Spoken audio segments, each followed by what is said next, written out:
우리 사도행전 신약성경 185페이지 사도행전 1장 1절에서 5절에 있는 말씀 교독하시겠습니다.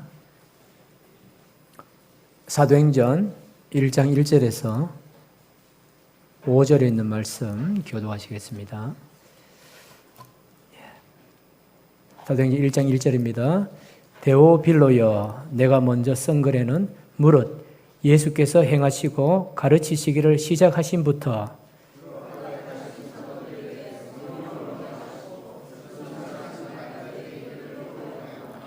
그가 고난받으신 후에 또한 그들에게 확실한 많은 증거로 친히 살아계심을 나타내사 40일 동안 그들에게 보이시며 하나님 나라의 일을 말씀하시니라.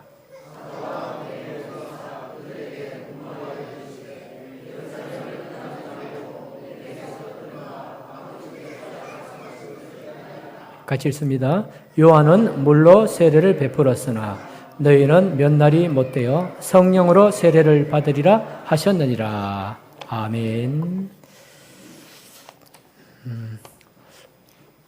오늘부터 오후 예배 때는 이 사도행전을 함께 살펴보았으면 합니다.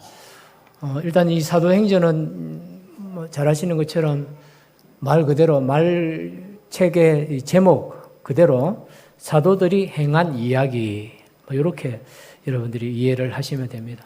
사실 성경의 중심은 예수님이죠. 예수님. 근데 성경, 특별히 신약 성경을 이렇게 구분할 때에 네 파트로 이렇게 구분하지 않습니까? 첫 번째는 뭡니까? 첫 번째는 복음서. 그죠? 첫 번째는 복음서. 신약을 이렇게, 신약이 27권이잖아요. 그래 27권을 기록되어진 그 중심 내용을 갖고 이렇게 구분을 하면 네 파트로 나누는데 첫째는 복음서. 이 복음서는 뒤에 복음자 들어간 건 다 복음서예요. 마태복음, 마가복음, 누가복음, 요한복음. 그거밖에 없죠. 고린도복음 이런 말 없잖아요. 그렇죠. 그러니까 복음자 들어가는 거는 복음서가 네 권밖에 없어요. 그렇죠. 그 다음으로 뭐냐면 역사서라고 합니다. 역사서. 역사가 뭡니까? 실제로 일어났던 이야기들을 이렇게 모아서 기록한 책. 그런데 신약에는 역사서가 한 권밖에 없어요. 그게 바로 사도행전. 사도행전입니다. 그래서 이 역사서의 제일 중요한 것은 뭐냐면 거기에 기록되어 있는 것들이 쉽게 말하면 세속적인 역사적 관점에서 사실이어야 된다는 거죠. 그 역사하고 뭐 서술하고 차이가 뭡니까? 있었던 일이냐? 그냥 만들어낸 이야기냐? 뭐 이거에 따라서 달라지잖아요. 그래서 사도행전은 역사서다는 거, 실제 있었던 거. 그럼 세 번째는 신약 성경의 세 번째 파트가 뭘까요? 그렇죠. 서신서죠. 서신서. 서신이라는 말은 요즘은 잘 안 쓰지만 요즘으로 말하면 편지글. 그죠. 우리 옛날에 우리 어르신들 많이 이렇게 활동하실 시대에 서신이라고 그렇게 했잖아요. 그래서 서신서 있고, 나머지 마지막 파트가 또 한 권으로 된 게 있죠. 그죠? 계시록이기도 하고, 혹은 묵시록이라고도 합니다. 그래서 사실은 계시하고 묵시하고는 조금 다르거든요. 아주 엄밀하게 따지면 조금 다른데, 계시 안에 묵시가 포함되는 거거든요. 그래, 하여튼 간에, 묵시록이든 계시록이든 요한계시록, 이렇게 나누어집니다. 그래서 사도행전은 역사서다라고 하는 것. 그래서 여러분 사도행전을 읽으실 때는 역사서의 장점이 뭐냐면, 안 어렵다. 안 어렵다는 거야. 왜 안 어려울까요? 그냥 스토리이기 때문에, 그죠? 스토리이기 때문에 시간과 사건이 이제 결합돼서 가는 게 바로 스토리거든요. 그래서 시간이 쭉 흐르면서 일어났던 일들을 쭉 그냥 서술적으로 열거한 것이기 때문에 상대적으로 쉽습니다. 예를 들면 서신서 같은 경우는 굉장히 좀 어렵잖아요. 교리적으로 볼 때. 이걸 풀이해야 되고 그 뜻이 무엇인가, 속 의미가 무엇인가, 또 보니까 여기서는 이렇게 말하는데 또 다른 구절 가면 또 조금 이상하게 말씀하는데 그거하고 그러면 이게 뭐 모순되는 건지 보완되는 건지 뭐 어떻게 되는 건지 이걸 막 따져야 되고 그렇거든요. 그러다 보면 복잡해지고 거기서 잘못하면 성경을 해석하는데 오류가 생기기가 쉽습니다. 그런데 역사서는 쉬워요. 그냥 쭉 읽으면서 그랬네, 그랬구나, 아이고 이런 일도 있었구나 이렇게만 하면 막 은혜 받는 게 바로 역사서입니다. 그래서 여러분 사도행전 좀 많이 읽어보십시오.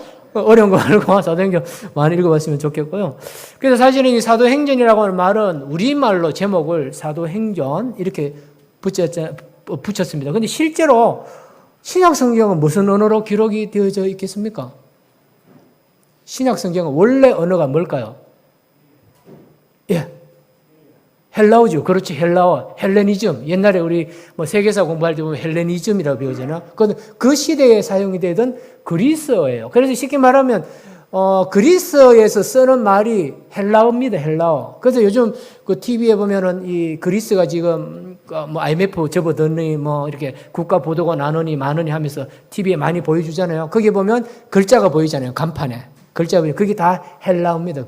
그게 오리지널 헬라어예요. 헬라어로 이렇게 사도행전이 기록이 되어졌는데 제목은 헬라어로는 어떻게 되어 있느냐 하면 프렉시스라고 되어 있습니다. 프렉시스. 조금 더 이렇게 오리지널 발음으로 하면 플렉시스예요. 근데 여기서 조금 변형된 여러분의 귀에 낯익은 단어가 나옵니다. 프렉시스, 프랙티스. 구분이 돼요? 우리 청년들, 우리의 희망 청년들, 여기서 뭐로만 하면 답이 안 나오는데, 프랙티스. 무슨 말인가? 프랙티스라는 말. 그렇죠. 연습하다는 뜻이에요. 행하다, 이런 뜻이에요. 그래서 원래 사도행전의 이제 원어의 제목은 프랙시스예요. 프랙시스. 행하는 것. 거기다 우리가 좀 살을 좀 붙이면 말이 되는 거예요. 누가 행한 것? 사도들이 행한 것. 어떤 사도들? 오순절날 성령 은혜 받은 사도들이 행한 것. 그러면 오순절날 성령 은혜 받은 이 사도들이 뭘 행했겠습니까, 여러분? 뭐 장사를 했겠습니까? 뭘 했겠습니까? 전도하고 선교하고 성령의 은사를 베푸는 것. 이것만 알면요, 여러분 사도행전은 끝난 겁니다. 더 할 것 없어요. 그걸 한마디로 쭉 만들면 오순절날 성령 은혜 받은 사도들이 교회를 세우고 교회를 위하여 헌신하고 또 교회를 세우는 가운데 일어났던 일들을 기록한 책이다. 이렇게 하면 사도행전의 중심적인 내용들을 여러분이 다 이해를 하게 되는 겁니다. 그런데 보면 이 사도행전은 이제 보통 이제 연대를 언제쯤으로 보느냐면 한 AD 한 70년대 정도로 그렇게 보고 있습니다. 왜 이렇게 볼까요? 왜냐면, 그 당시에 뭐 활동하던 이 누가라고 하는 의사인데요. 안디옥 지역에 있던 이제 의사 선생님이었는데, 이분이 이 글을 쓰거든요. 썼습니다. 근데 역사적으로 이제 누가가 실제로 살면서 생활했던 그 시대를 역사적으로 쭉 해보니까 AD 한 6, 70년대 경이다. 이렇게 추측을 합니다. 더불어서 사도행전의 제일 끝부분에 나오는 내용이 무엇일까요? 사도행전의 제일 끝부분은 누구에 관한 이야기가 나오냐면 사도 바울에 관한 이야기가 나요. 그래서 사도 바울이 실제로 로마에 가서 생활했던 그 시대를 이제 역추적해서 이렇게 추측해보면 AD 한 6, 70년대 경이다. 이렇게 기록을 하고 있습니다. 그래서 여러분, 사실 성경 연대 외우라, 지명 외우라 하면 머리에 지나잖아요. 근데 간단한 방법이 있습니다. 뭐냐면, 뭐 우리가 믿음 생활하면서 뭐 사도행전이 몇 년도에 기록되었고 그건 몰라도 관계없어요. 그냥 대충 추측만 하면 됩니다. 혹시나 여러분이 전도하다가 예수 안 믿는 사람들이 성경이 언제 기록되어져 있는데 그 뻥이잖아. 이렇게 했을 때 여러분 뭐가 가만히 있으면 이상하잖아요. 우리 예수 믿는 사람들이. 그럴 때 조금 이렇게 대꾸할 수 있을 정도의 지식은 우리 성도님들이 갖고 계셔야 돼요. 예수님이 부활 성전하실 때가 언제입니까? AD 한 32년, 33년 정도 됩니다. 그죠? 신학적으로 엄밀하게 따지면 조금 거기에서 조금 차이가 있어요. 그렇지만 우리가 대충 33년 뭐 그 정도를 잡습니다. 사도들은 어떤 사람들을 사도라고 합니까? 예수님 제자하고 사도들하고 어떤 차이가 있습니까? 그렇죠. 사도들은 직접 예수님의 가르침을 들은 사람들을 사도라고 말합니다. 그 외에 예수님을 따르는 자들은 다 예수님의 제자다. 이렇게 말해요. 그래서 오늘날 저나 우리 여러분들을 또 우리 성경에 있는 은혜로운 그 단어로 자격을 부여한다면 여러분들은 예수님의 무엇이다? 제자다. 이렇게 말합니다. 근데 대신에 정태진 목사는 예수님의 사도다. 이러면 이란 비슷하게 넘어가는 겁니다. 무슨 말인지 아시겠죠? 여러분들이 믿음 좋다고, 아이고, 김 장로님은 그 예수님의 사도십니다 하고 이러면은 이건 이제 이단으로 넘어가기 쉬운 거예요. 넘어가는 거지, 사실상. 왜? 사도라고 하는 명칭은 누구에게만 주어졌다? 예수님께 직접 말씀을 들은 사람들. 이 사람들만 사도라고 말합니다. 아시겠죠? 그래서 우리 교집합적인 관점에서 보면 예수님의 12제자는 사도다 아니다. 그죠? 사도겠죠? 예수님 12제자 직접 12제자는 사도예요. 그렇지만 그 외에 따르는 시대, 그 후 시대의 모든 믿는 자들은 예수님의 제자일 뿐 예수님의 사도는 되지 못한다 하는 걸 그걸 좀 기억해 주시면 좋겠다 싶습니다. 하여튼 연대는 AD 한 70년대경으로 이렇게 하고 저자는 누가 아까 말씀드렸듯이 안디옥 지역에 있던 의사 선생님이에요. 근데 오늘 이거 말씀을 보면 1절 말씀 한 읽어보시겠습니까? 조금 1절 말씀 같이 있습니다. 시작. 데오빌로여 내가 먼저 쓴 글에는 무릇 예수께서 행하시며 가르치기를 시작하심부터 되어 있죠. 자, 여기 보면 누가가 데오빌로여라고 어떤 사람의 이름을 딱 불러놓고 그 다음은 내가 먼저 쓴 글에는 이렇게 되어 있어요. 그럼 지금 이 누가가 사도행전 외에 다른 걸 썼다 안 썼다? 하나 더 썼습니다. 그게 뭘까요? 그게 누가복음이에요. 누가복음. 쉬워요. 누가복음 적었지? 누가가 적었다. 이러면 돼요. 이해되시죠? 쉬우니까 넘어가고 여기서 첫 단어가 뭐냐면 데오빌로여라고 하는 말이 나옵니다. 이 데오빌로가 크게 두 가지 의미를 갖고 있어요. 하나는 이 당시에 신약 성경이 쓰여지던 당시는 로마 제국이 이스라엘을 속국으로 다스리던 시대예요. 그래서 로마 정부에서 파송한 총독이 관리들이 그 나라를 직접 통치를 했습니다. 우리나라도 옛날에 일제시대 때 그죠 로마 총독부가 있어서 제일 최고 결정권은 자기 나라에서 파송된 관료가 공무원이 최종 결정을 하고 그 밑에다가 누굴 두느냐면 그 지역 그 나라 관료들을 뽑아서 공무를 집행하도록 그렇게 만들어 놨어요.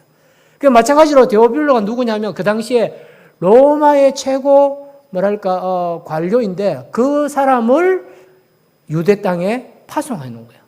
그래서 지금 누가가 누구에게 이 메시지를 전하느냐 하면 바로 데오빌로여라고 하는 이 사람이 하는 거예요. 그래서 사실은 여기에다가 조금 더 격식을 더 차려버리면 어떻게 되느냐 하면 데오빌로 각하여 이렇게 되는 거예요. 근데 예수님은 각하라고 하는 말이 생략이 됐습니다. 데오빌로여 하니까. 그러니까 이 사도행전은 누구에게 일단은 1차적으로 보여주기 위함이냐면 데오빌로라고 하는 사람에게 보여주는 거예요. 그러면 데오빌로는 어떤 사람이냐? 로마의 행정관이었습니다. 그럼 좀 이상하잖아요. 왜? 아니 하나님이 왜 데오빌로에게 이 하나님의 말씀을 왜 보여주지? 하나님의 그 역사하심을 왜 이 데오빌로라고 하는 로마 이 관료에게 보여주지? 거기에는 배경이 있습니다. 그 배경이 뭐냐 하면 이 당시에 신약시대 이 당시에 예수님이 돌아가시고 난데 물론 예수님이 부활승천 하시기 그 전에도 있었습니다만 부활승천 하신 이후에도 이스라엘 백성들은 구약시대부터 계속해서 어떤 생각을 갖고 있느냐 하면 이스라엘 백성들이 다른 나라에 의해서 지배받을 때마다 하나님이 우리를 구원하실 메시아를 보내주실 것이야 라고 하는 믿음은 강했어요. 그렇죠? 메시아를 보내주실 거야 라고 하는 믿음이 있었어요. 그런데 문제는 무엇이냐면 그 메시아의 성격이 문제였어요. 항상 성격.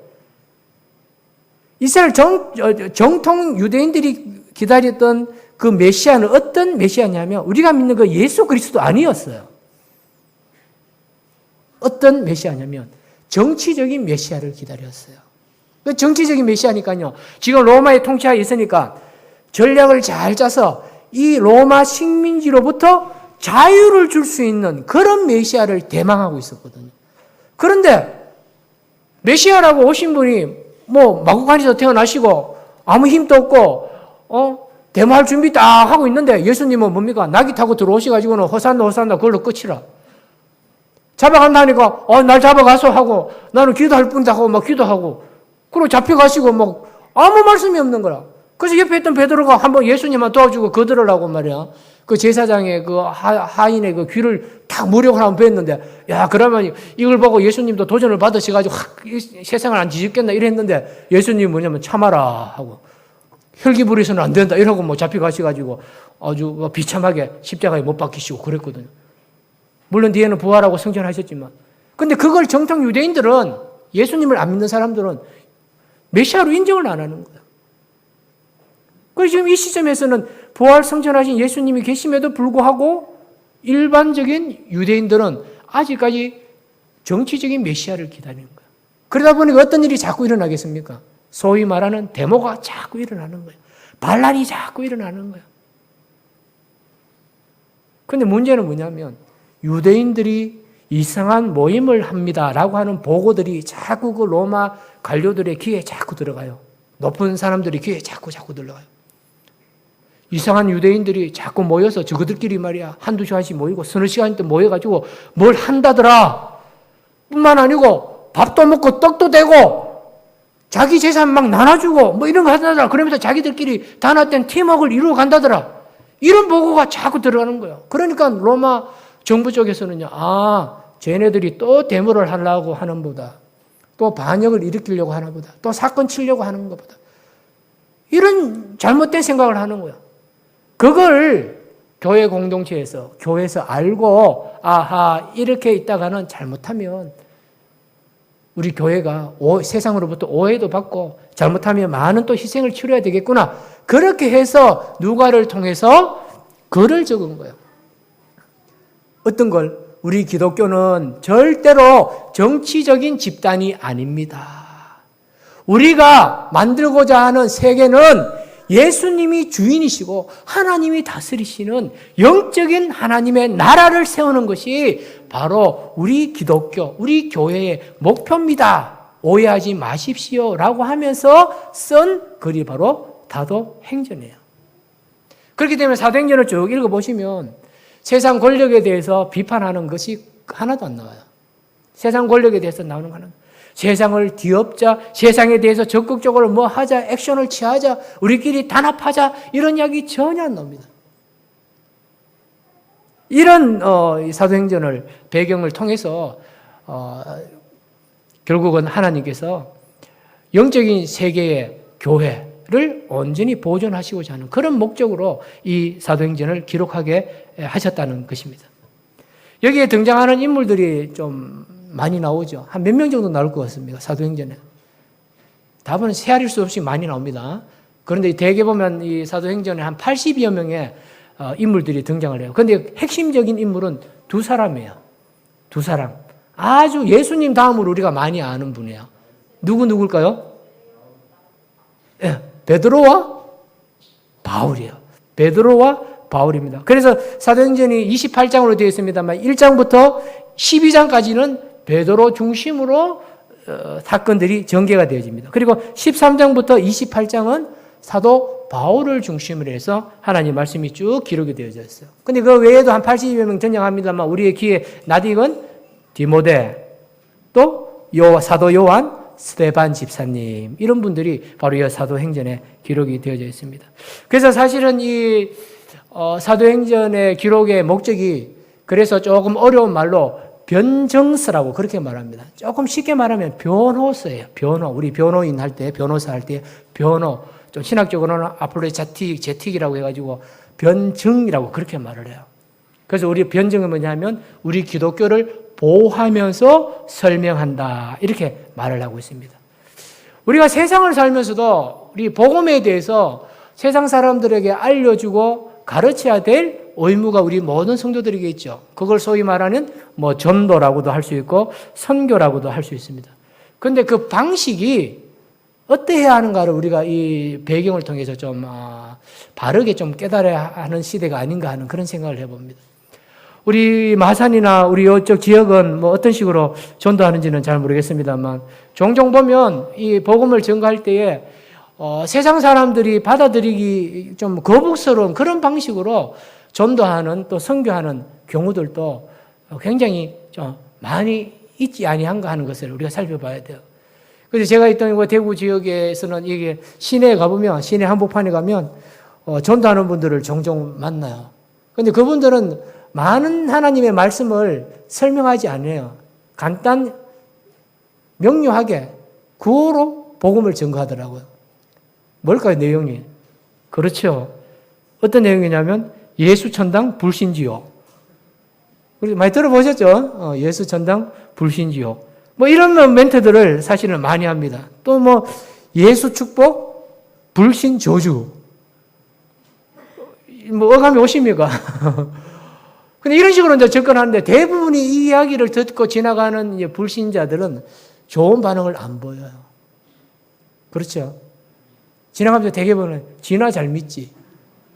그죠? 진화 잘 믿지. 뭐 이런 식으로 좀 빗대는 그런 분들이 사실은 좀 많이 있는 게 오늘의 세대입니다. 오늘날은 더더욱 복음 전할 때에 좀 지혜가 필요한 시대예요.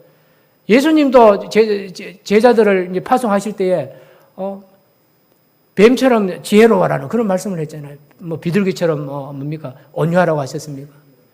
그게 무슨 말이냐면 지혜가 있어야 된다는 거죠. 무턱대고 하는 게 아니에요. 또 어떤 분들은 오토바이에다가 확성기를 대놓고 막 계속 트는 거예요. 예수 구원 불신 지옥. 그 말만 계속 하면서 지나가는 거예요. 제가 요 며칠 전에 대구에서 깜짝 놀랄 전도 도구를 하나 봤어요. 처음 보는 거예요, 제가. 처음 보는 도구인데 어떤 도구냐면 1.5톤 트럭인데 그걸 완전히 교회 강당식으로 교회 이 강단식으로 개조를 했어요. 그래서 이렇게 뭐 그란한 이 뭡니까 이 박스 같은 걸 차 진칸에다가 실어놓고요. 사방으로 예수 구원 불신 지옥 그걸 써붙여놓고 스피커도 크다란 걸 해놓고 아니 그 차 자체를 완전히 예배당처럼 만들어놨더라고요. 그런데 문제는 뭐냐면 지나가면서 크게 틀어놔요. 엄청 크게 틀어놔요. 그 지나가는 사람들이 다 욕을 하더라고요. 다 욕을 해요. 오늘 우리가 복음 전가할 때에 좀 지혜로운 그런 방식으로 전도를 해야 됩니다. 여러분 우리의 마음에 뭐 전도하고자 하고 싶은 그런 마음은 다 있어야 됩니다. 그런데 현대 교회들을 분석해 보니까요. 부흥하는 교회의 특징이 몇 가지가 있어요, 요즘은. 옛날에는 어떤 교회들이 부흥하냐? 기도 많이 하는 교회. 물론 기도는 기본적으로 해야 되잖아요. 부흥하는 교회. 뭐 이렇게 했습니다만 몇 가지가 있어요. 첫째가 뭐냐면 부흥하는 교회들은 성경 말씀이 강하다. 그런 것 같습니까? 말씀이 강하다. 두 번째, 지역사회의 기여도가 높다. 요즘은 그래요. 지역사회의 기여도가 높다. 세 번째는요, 성도들의 개인의 삶이 모범이 되어질 때. 그렇게 되어 있어요. 부산에 가시면 뭐 잘 아시는 큰 교회가 있습니다. 뭐 부산에서 한두 번째 가는 교회가 있어요. 근데 그 교회 목사님이 부임을 하셔가지고 수년 동안 이렇게 목회를 쭉 하셨는데 교회가 굉장히 많이 부흥이 되었어요. 그래서 제가 나름대로 저 부흥한 교회가 특징이 뭔가 싶어서 그 목사님에 관해서 쭉 한번 관찰을 해봤습니다. 관찰을 해보니까요, 어떤 특이한 점이 있느냐면 그 교회 목사님들이 어린아이들을 입양을 많이 하더라고요. 입양을. 굉장히 좀 어려운 그 형편에 있는 어린아이들을 입양을 많이 해요. 그러니까 그것이 소문이 나가지고 지역 그 사이에 소문이 나가지고 아이고 저 교회 목사님들은 그래 불쌍한 애들을 그렇게 어린 애들을 거둬들여 가지고 양자로 삼아서 애들을 키우고 또 저렇게 사시는구나 하는 그런 소문이 나니까 지역 사람들이 다 그 교회 막 오는 거예요. 그 제가 그 목사님 설교를 가만히 한번 들어봤어요. 설교 들어보니까요 별거 없어요. 뭐 죄송한 말씀이지만 제가 특별한 뭐 그런 게 없어요. 근데 그 목사님의 삶이 뒷받침되니까, 삶이 모범적이 되니까 저절로 소문이 나가지고 성도들이 다 이렇게 모이더라는 겁니다. 오늘날 우리가 이 복음을 전가할 때 이런 지혜가 필요하다는 거죠. 변정적인 거, 변호적인 거예요. 공격적인 것이 아니라. 우리가 전도하다 보면요, 별의별 사람 다 만납니다. 되고 있으면서 제가 뭐 노방전도도 많이 해봤습니다만 해보면요 별의별 사람들 다 만나. 예수 믿어도 별 볼 일 없더라 이런 사람들도 있고요. 교인들은 맨날 싸우던데 이런 뭐 이런부터 해서 오순절 교회하고 장로교 교회 차이가 뭐예요? 이것도 묻고, 감리교하고 장로교하고 차이가 뭐예요? 그런데 같은 하나님 믿고 예수님 믿는데 왜 갈라져 있어요? 별의별 것 다 묻어요. 답이 주다 보면 열받아요, 이렇게. 열받아. 제일 끝에 딱 나오는 말이 뭐냐면, 예수 믿든지 말든지. 그럼 선생님 뭐 믿든지 말든지 뭐 마음대로 하세요. 이게 최종적인 답이 나올 때가 많아요, 사실은. 그래도 참죠. 속으로는 그래도 참고, 뭐 대충 하거나, 예, 나중에 시간 되시면 꼭 교회 한번 꼭 오세요. 하고 뭐 연락처 주고, 그렇게 끝냅니다. 전하기 어려운 이 시대에 우리가 좀 변호적이고, 또 우리 교리라든지, 또 교회의 여러 가지 이야기들, 세상 사람들이 궁금해하는 것들을 와보면 합니다. 이러지 말고, 그죠? 우리 사도행전 앞으로 쭉 살펴보겠습니다만, 조목조목 이렇게 되고 저렇게 되고 이렇게 됩니다. 설명할 수 있는 그런 능력, 그런 전도적인, 선교적인 안목들을 우리가 배울 수 있도록 애쓰고 노력해야 될 줄로 압니다. 그리고 또 여기 한 가지 중요한 것은요, 우리 3절 말씀 한번 읽어볼까요? 3절 같이 읽습니다. 시작. 그가 고난받으신 후에 또한 그들에게 확실한 많은 증거로 친히 살아계심을 나타내사 40일 동안 그들에게 보이시며 하나님 나라의 일을 말씀하시니라. 아멘.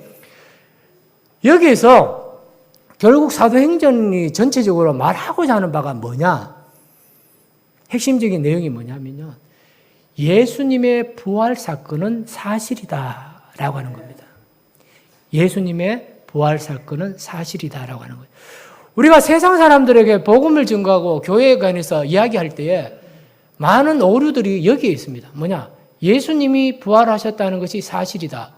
그 사건을 통해서 예수님은 참 하나님의 아들이시고 구약에 예언되어져 있던 메시아셨다라고 하는 것이 핵심이거든요. 이게 이제 전도하는 내용의 그 핵심적인 내용인데, 우리는 조금 그것을 벗어나서 엉뚱한 데 열심을 내는 경우들이 많이 있다는 거예요. 엉뚱한 데 열심 뭘까요? 대표적인 게 뭐냐면 교회 문화에 우리가 익숙하지 아니한가라고 하는 거죠.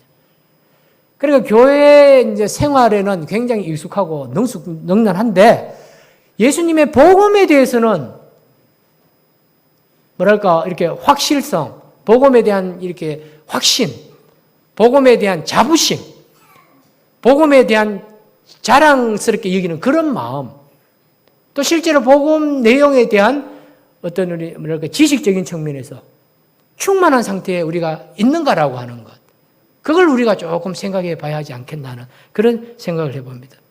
우리 복음의 핵심은 다른 거 아닙니다. 다른 거 아니에요. 복 받는 거 그것도 아니고요. 모든 일이 형통한다 이것도 아니에요. 그건 부차적으로 오는 거예요. 근데 복음의 핵심은 뭐냐? 예수님의 부활의 사건이 분명하다는 거 하는 겁니다. 우리가 잘 아는 뭐 성인들이라고 하는 사람들 있지 않습니까? 성인, 성자. 이 세속적으로 보면은 성자들이 누구 있습니까? 부처, 또 그저 소크라테스, 공자 뭐 이런 사람들이죠. 그 사실 소크라테스도 뭐 억울하게 죽었잖아요, 그죠? 억울하게 죽어놓으니까.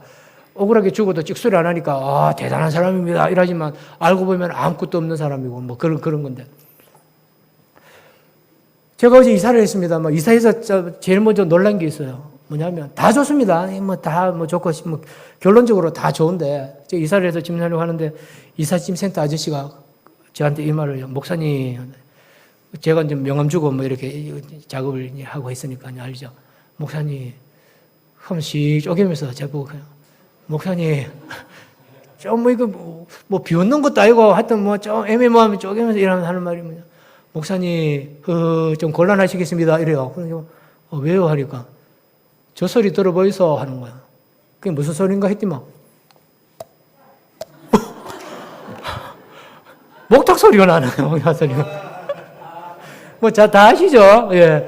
우리 사택 바로 건너편에 직선거리 한 30-40m 건너편에 절 겸 어린이집이더라고, 그죠? 맞습니까? 예, 절 겸 어린이집이에요. 제가, 소리를, 하니까 이삿짐 센터 아저씨가 심술이 났는지, 목사님 곤란하겠습니다? 한 이런 투죠. 쉽게 말하면. 절이 있어가지고 어쩌느냐 하는 그런 거야. 그래서 제가 대꾸를 했어요. 어떻게 대꾸했겠습니까? 저 걱정 안 합니다. 저는요, 기타 치면서 찬송 부를 건데. 저 문 열어놓고 말이에요. 저쪽을 향해서 막 찬송가 불러볼 거니까 걱정하지 마세요. 했더니, 그러시면 되겠네요. 이러는 거예요. 그래서 제가 속으로는, 여기도 좀 영적인 전투가 치열하겠다 하는 그런 생각을 해봤습니다만. 근데 목탁을 이래요. 근데 저희 집애가 그거 듣고는 제가 물어요. 근데 왜 중님들은 목탁을 두드려요? 이렇게 묻는 거예요. 근데 스님들 왜 목탁 두드릴까요? 글쎄 말이야. 왜 두드리느냐면 쉽게 말하면 잡념 들지 말라고 두드리는 거예요, 저게. 그 사실은 원래 이게 목탁의 유래를 보면요. 그 스토리가 있어요. 있는데 뭐 시간상 제가 다 설명을 못 하고요. 그 목탁 두드리는 게 원래는 뭐냐 하면 목어예요, 목어. 한자로 말하면 나무 목자에 물고기 목어예요. 그러니까 쉽게 말하면 나무로 만든 물고기 모양의 뭐 이렇게 그거예요. 이게 탁이에요. 이걸 두드렸어요. 원래는 물고기 모양의 이게 나무로 만든 이걸 두드렸어요. 두드렸는데 이게 점점점 발전을 해야 되나 변천을 해가지고 지금은 모양도 예쁘고 어떤 목탁에는 금가루도 붙이고 막 이렇게 두드려요. 그래서 두드리는 이유가 뭐냐면 잡념 들지 말라는 거예요. 뭐냐면 엉뚱한 생각하고 방탕한 생각하지 말고 하나의 초점을 맞추어서 자신의 마음의 욕심을 버리라 하는 그런 뜻으로요. 목탁을 두드려요. 그래서 제가 저희 집에 보고요. 아빠 목탁 두드리면 잡념이 안 생길까 그래요. 그니 한번 두드려봐라 이건. 아무거나 들고 하나 두드려봐라. 뭐 공책을 들고 두드려도 되고 뭐 책 들고 두드려도 되잖아요. 몇 번 이렇게 비슷하게 하더니만 아빠 안 되겠다. 잡념이 생긴다. 목탁 두드린다고 잡념 생길까요? 불교에서는요. 핵심이 뭐냐. 무잖아요. 없을 무자. 내 속에 내가 없다. 그게 해탈이잖아요. 그럼 내 속에 내가 없다는 말이 뭡니까? 온갖 염려, 욕심 다 버리는 것. 그게 해탈이에요. 그게 열반의 경지는. 그걸 위해서 뭐냐면 스님들은 이거 목탁을 두드리는 거예요. 잡념 없애려고. 근데 요즘은요, 신식이 돼가지고 목탁 소리도 녹음해가지고 틀잖아요. 그렇죠, 근사님? 맞죠? 그렇게 해요. 제가 우리 저를 비꼬는 건 아닙니다. 밖에 나가 말씀하면 절대로 안 돼요. 지금 맞아 죽어요. 그런 거예요, 요즘. 그렇게 변질되어 버리잖아요. 여러분, 공자 가서 논어에 보면 그런 내용이 나와요. 공자의 그 제자들이 선생님, 공자 보고 말해요. 선생님. 사람이 죽으면 어떻게 되나요? 이렇게 물어요. 그 많은 효에 관한, 충에 관한, 예에 관해서 논어에 보면 많이 나오잖아요. 공자가 쓴 책에 보면 쭉 나옵니다. 그 많은 예, 효, 충에 대해서 이야기를 쭉 해놓으니까 성자라 하잖아요. 그렇죠? 그런데 제자가 물어요. 결정적인 거 묻잖아요. 선생님, 사부님, 사람이 죽으면 어떻게 되나요? 그래 공자가 뭐라고 말했느냐? 그 대목이 나요. 야야, 내가 이 땅에 살면서도 이 땅이 어떤 건지도 모르겠는데 죽어서 사후세계를 내가 어떻게 알겠느냐? 그렇게 말했어요. 논어에 보면 그 이야기가 나와요. 답이 없는 거예요. 답이 없는 거. 소크라테스는 별것 이야기했습니까? 소크라테스가 왜 위인이에요? 소크라테스가 플라톤, 아리스토텔레스 이렇게 쭉 이어집니다만. 그 당시에 그리스는 다 철학자들이 나라를 거의 다스렸잖아요. 그래서 옛날에 그 그리스 그 역사를 보면요. 왕궁에는 항상 누가 있는 철학자들이 항상 있었잖아요. 철학자들이. 그리고 고대의 그 사상가들에 의하면요. 나라를 다스리기에 가장 좋은 직종의 사람이 누굽니까? 할 때, 그런 질문을 할 때 나오잖아요. 군인들이냐, 정치가들이냐, 농부들이냐, 철학자들이냐 하는 그런 내용이 나와요. 거기 보면 답이 뭐냐면 철학자들이 나라를 다스릴 때 가장 바르게 나라가 된다 하는 그런 내용이 나와요. 그러다 보니까 자연스럽게 권력을 가진 그 정치가들이 철학자들을 어떻게 해요? 굉장히 높이 평가를 하는 거예요. 그러다 보니까 우리가 잘 아는 소크라테스, 아리스토텔레스, 플라톤 이런 사람이 등장하잖아요. 소피스트도 많이 나오지만. 근데 우리가 믿는 그 예수님은 그 다른 성자들하고 차이가 뭐냐? 부활했다는 거죠. 공자나 부처나 소크라테스 부활합니까? 했습니까? 안 하는 거예요. 사랑하는 성도 여러분, 우리가 잘 아는 이 세례 요한이 있지 않습니까? 세례 요한하고 예수님하고 차이가 뭘까요? 그죠? 불로서 이제 성령으로 이제 불로서 세례를 베푸는 자냐 아니냐 이런 것도 있고요. 그래서 사실 이 세례 요한에 관한 이 공간복음에 보면 많이 나옵니다만 특별히 마태복음 3장에 보면 세례 요한의 육신적인 모습을 딱 분석을 해보면 누구하고 흡사하냐면 예수님하고 비슷해요. 거의 똑같아요. 실제로 예수님 사촌이잖아요. 세례 요한은. 예수님보다 6개월 먼저 태어났고. 그죠? 그리고 하는 행동을 보면 예수님하고 거의 똑같아요. 거의 똑같아요. 그래 마태복음 3장 보면 이래 나오잖아요. 한번 제가 시간 좀 빨리 하겠습니다만. 요한에 이르러 유대 광야에서 전파하여 말하되 회개하라 천국이 가까이 왔느니라. 그는 선지자 이사야를 통하여 말씀하신 자라. 나오죠. 요한은 낙태틀 옷을 입고 허리에 가죽띠를 띠고 음식은 메뚜기와 석청을 먹었고 사람들이 예루살렘과 온 유대와 요단강 사방에서 다 그에게 나와 죄를 자박하고 그에게서 세례를 받더라. 나옵니다. 저 빨리 말씀드렸습니다만 신령해요, 안 신령해요? 세례 요한이. 신령하잖아요. 신령하지 않습니까? 광야에서 하고 나타나는 거예요. 갑자기 어느 순간에 나타나는 거예요. 나타나고 뭐라고 말합니까? 회개하라! 중국이 가까웠느니라.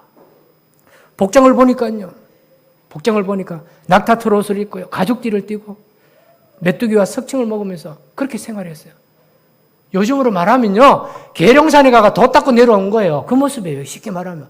그러니까 사람들이 그 모습을 보고 우와 진짜 신령한 분이 오셨다. 저분을 믿고 따라가자. 저분이 구약에 예언되어졌던 메시아일 수도 있겠다 하면서 따라다닌 거예요. 그래서 세례요한이 와가지고 세례받을 사람은 요단강으로 오시오 하니까 많은 사람들이 야 저분은 신령하다. 메시아일 것 같다 하면서 다 따라가가 세례받았잖아요. 그 내용이 이게 신령한 거예요. 그래서 수많은 사람들이 가서 세례받잖아요. 심지어는 누구까지? 예수님까지 따라가지고 세례받지 않습니까? 물론 예수님이 그때도 이미 하나님의 아들로서 그런 자격은 있습니다만. 따라갔잖아요. 그 정도로 신령한 사람들이었어요. 뿐만 아니죠. 여러분, 구약 성경을 보면 죄를 회개하는 사람은 누굽니까? 죄를 회개해 주는 분은 누구예요? 하나님밖에 없어요. 물론 제사적으로 보면 제사장의 예배를 통해서 번제, 화목제 5개 제단을 통해서 해결이 되어집니다. 그런데 이 역할들을 누가 한다? 지금 세례요한이 다 해버려요. 죄를 그의 앞에서 자복하고 그에게 세례를 받더라. 세례까지 줘버려요. 세례를 줬다는 말이 뭡니까? 물론 물세례지만 뭡니까? 죄 문제를 해결해 줬다라고 하는 거예요. 죄의 문제까지 해결할 수 있는 능력과 자격을 세례요한이 가졌다는 말이에요. 지금 무엇을 말씀드리고 싶으냐 하면 그러면 예수님하고 비교했을 때에 예수님하고 뭐가 차이 납니까? 세례요한이. 그렇죠. 뭐냐? 예수님은 부활하시고 성천하셨다는 거예요. 세례요한은 억울하게 죽지 않습니까? 그 왕의 그 딸내미가 이렇게 아빠 왕 앞에서 쇼하다가 말이야. 아빠가 너무 즐거워가지고 네 소원이 무엇이냐? 이러니까 지금 엄마한테 쫓아가지고 엄마 아빠가 내한테 소원 말하는데 뭐 말할까? 하니까 자기 엄마가 야 그럼 이제 세례요한 목 잘라서 말하게라. 목 잘라달라 해라. 이래가지고 허망하게 한순간에 죽음을 맞이한 세례요한 아닙니까? 그걸 꽃이에요. 세례요한이 부활했다는 말이 있습니까? 없잖아요. 근데 예수님하고 딱 비교해보면 어디서 차이 나느냐 하면 형식적인 겉으로 드러나는 모습에서 세례요한도 굉장히 거룩한 신령한 주님의 종이었어요. 예수님도 신령하시고 거룩했어요. 근데 세례요한과 예수님의 차이는 뭐냐? 예수님은 부활하셨고 성천하셨다. 이게 바로 복음의 핵심적인 내용이에요. 이것에 대한 확신을 우리가 가져야 된다는 말입니다. 결론적으로 말씀드리면 우리가 신앙생활할 때에 부차적인 것 갖고 그것이 진짜인 것처럼 착각하면서 신앙생활하면 안 된다는 거예요. 그것보다도 예수님께 초점을 맞춰야 돼요. 예수님처럼 살려고 생각을 하고 예수님처럼 행동하려고 하고 예수님처럼 말하려고 하는 그런 애쓰는 성도가 진짜 복음을 받아들인 성도, 그런 자가 진짜 예수님을 믿는 성도다라고 하는 것을 우리 오늘의 말씀을 통해서 깨닫게 되어지는 것입니다. 아무쪼록 이 말씀 기억하셔서 예수님이 바로 복음의 핵심이시고 또 예수님의 이 부활 사건이 우리의 신앙의 핵심이라는 그것을 꼭 기억하시는 우리 성도님 되시기를 주의 이름으로 축원합니다. 아멘. 기도하겠습니다. 아버지 하나님 감사합니다. 또 귀한 말씀 함께 나눕니다. 우리가 믿고 우리가 고백하는 복음이 참 헛된 사실이 아니라 진실이요. 또 역사적인 사건이라는 것을 확실하게 알게 해주시고 또 부활하신 그 예수님, 승천하신 그 예수님을 바라보며 신앙생활 열심히 하는 주의 백성들 되게 하여 주옵소서. 예수님 이름으로 기도하옵나이다. 아멘. 200장